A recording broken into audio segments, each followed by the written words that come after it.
I am such an awesome guy. I make so many videos.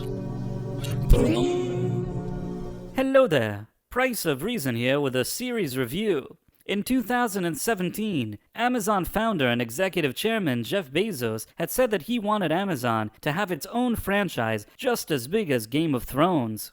This statement had led Amazon Studios head Jennifer Salke to take some big financial gambles on content, most notably the Lord of the Rings Rings of Power series, also known as Amazon's $1 billion disaster. But Rings of Power wasn't the only expensive project that Salke greenlit during those years. In 2018, after seeing the massive success sibling director duo the Russo brothers had with the MCU's Captain America Winter Soldier, Civil War, and Avengers Infinity War, Salke wanted to replicate some of that success for Amazon. So Salke came up with what she believed was the perfect idea. The Russo brothers, through their own production company, would create an entirely new franchise for Amazon about an international network of spies, one that would enable several spin-offs and an eventual Avengers-style team-up. And while on paper, I suppose that she thought that this was a pretty good idea at the time, in reality, things didn't exactly pan out for Amazon as planned. For starters, in 2019, the Russo brothers were still working on Avengers Endgame, and by the time they became available to work on the Citadel in 2020, the world had become occupied with a strange and unexpected international illness.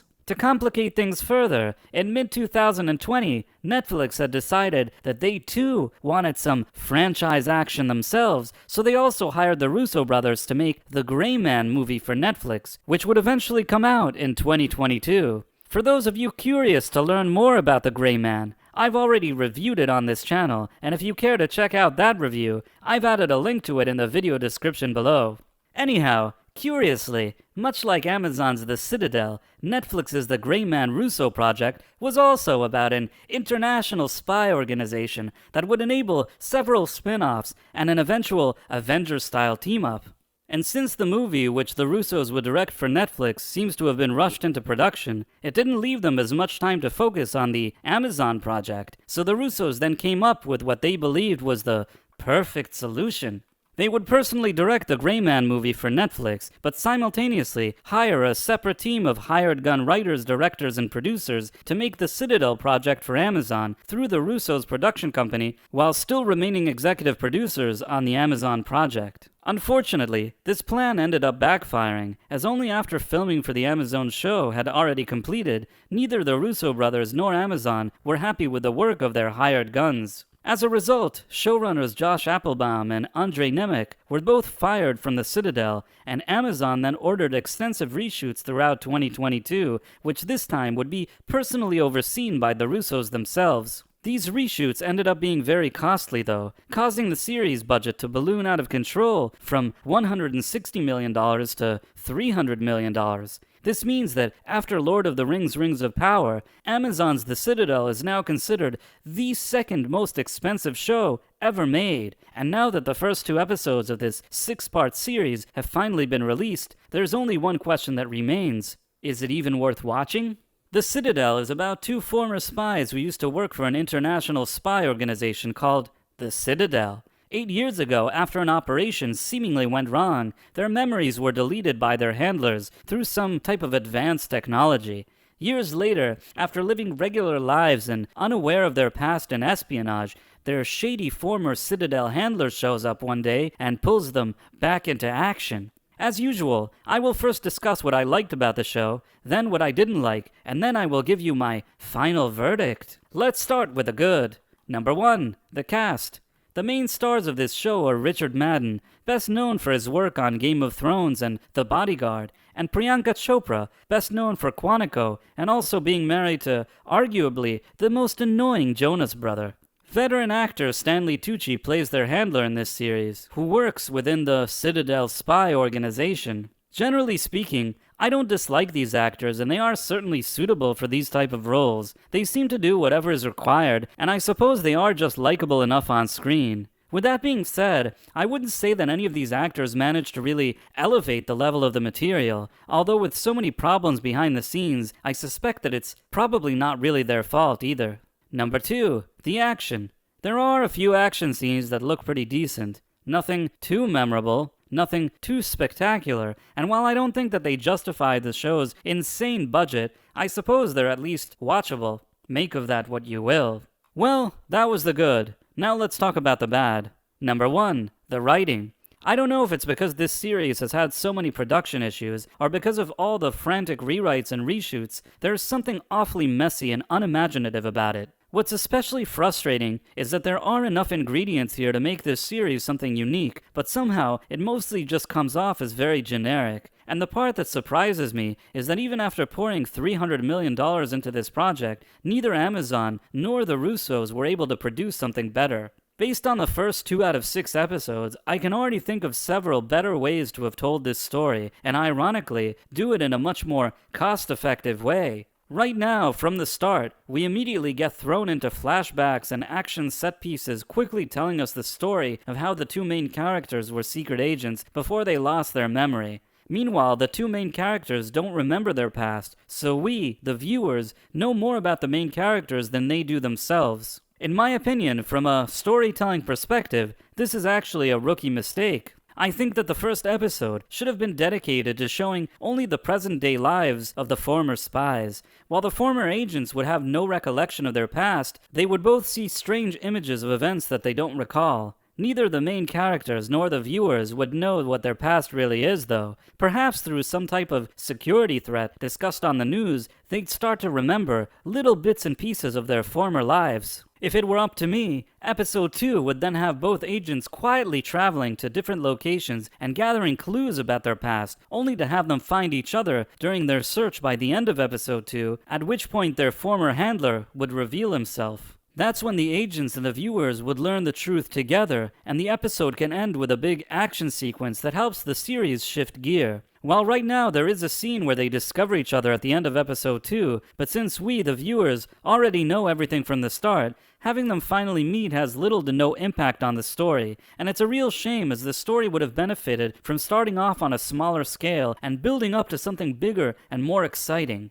I also think that had the first 2 episodes, which act like something of a first act of a movie, would have built some proper suspense and mystery, it would have given us time to get to know the main characters and actually care about them. As it stands now, so much of the plot is already known to the audience so quickly into the first episode that when things unfold for the main characters, there's no real mystery, and it makes the story itself both anticlimactic and lackluster. Number 2, the tone.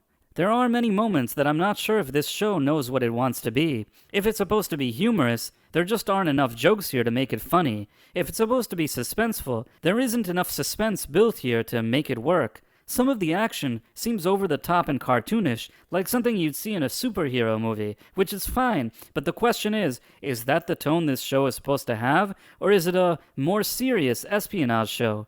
The memory deletion aspect seems like a sci-fi element, but the series does nothing to establish any kind of sci-fi technology feel. It just suddenly appears, but with no real explanation. Also, at times it seems like we're supposed to be taking the series seriously, like a real drama, but then it never really commits to that idea either. At the end, it all just seems like a series of hastily written conversational scenes bridging between different action set pieces without much direction or thought. That means that right after you watch an episode, you're likely to basically forget what you were just watching, let alone even care about what you saw. Number 3, accents.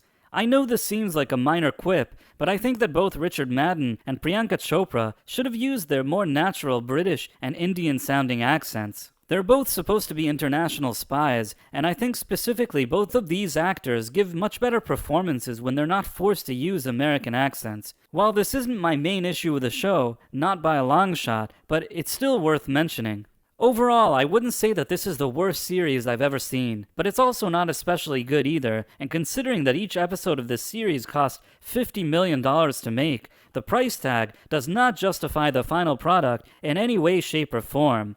Now, to be fair, I've only seen 2 out of the 6 episodes, but I would be very surprised if the remaining 4 end up being so much different than the first 2 quality-wise. Ultimately, this leaves us with an uneven and uninspired result. I may end up watching the rest of it just out of sheer curiosity as a reviewer, but at the same time, if I forget to watch the rest of it, or have something more pressing to watch instead, it won't really bother me either. This really doesn't feel like must-see TV for me, and it's hard to believe that the Russo brothers ended up delivering something so forgettable and bland. In the past, I had criticized their Netflix movie The Gray Man of being generic, but compared to the Citadel, that one now somehow looks halfway decent. As for Amazon, while this series isn't likely to go down for them as a Lord of the Rings, Rings of Power type of failure, I'm also not quite sure what they will do with it next. Originally, Amazon wanted the Citadel to lay the groundwork for an expensive international franchise spanning multiple continents,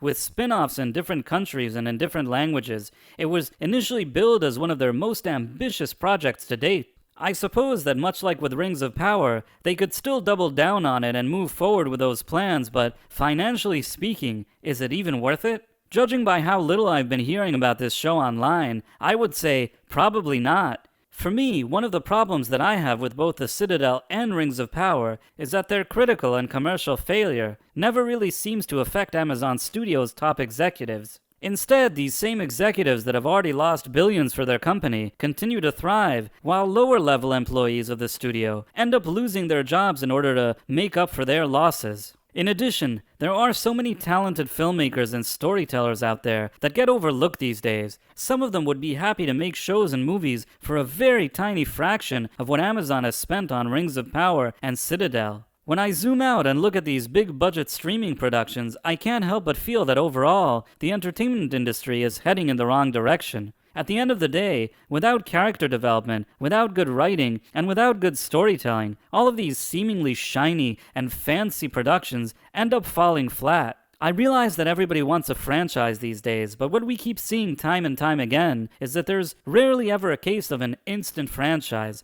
Building a franchise takes work, it takes thought, and it takes planning. Even the Russo brothers themselves only achieved their biggest franchise successes with characters that they didn't actually create and have already existed in different media for over 60 years. The fact that the Russos made some good MCU movies doesn't mean that they can just snap their fingers and make new franchises appear instantaneously.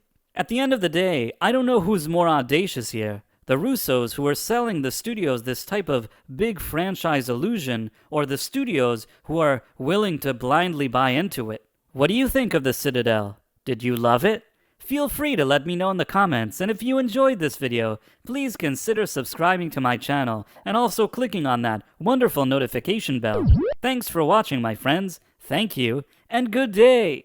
I am such an awesome guy. I make so many videos. Blum.